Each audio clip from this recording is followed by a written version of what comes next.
ఒకవైపు అభివృద్ధి, ఇంకోవైపు సంక్షేమాన్ని ఒకే తాటిపై నడిపిస్తూ ఈక్వల్ ఇంపార్టెన్స్ ఇస్తూ ముందుకు తీసుకెళ్తున్న ఏకైక ప్రభుత్వం మన కూటమి ప్రభుత్వం అని నేను గర్వంగా చెప్పుకుంటాను.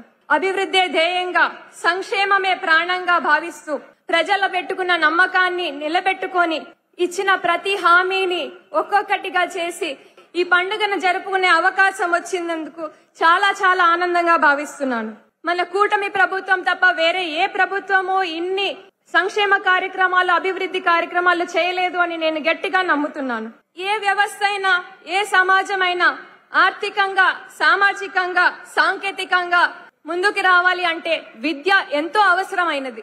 ఆ విద్య అందరికీ ఇవ్వాలి అంటే ఖచ్చితంగా ఒకవైపు ఇన్ఫ్రాస్ట్రక్చరు, ఇంకోవైపు మంచి ప్రతిభావంతులైన ఉపాధ్యాయులు ఉండాలి అనేది అందరూ నమ్ముతారు. గత ప్రభుత్వం చేసిన తప్పిదాల వల్ల అందని ద్రాక్షగా ఒక కలగా మిగిలిపోయిన డిఎస్సి నోటిఫికేషన్ ఇవాళ విడుదలై వేలాది మందికి ఉపాధి కల్పిస్తూ లక్షలాది మందికి ఒక భరోసాని విద్యార్థులకి ఇచ్చిన ఒక గొప్ప నాయకుడు మన విజనరీ లీడర్ మన చంద్రబాబు నాయుడు గారని గొప్పగా చెప్పుకుంటాను నేను.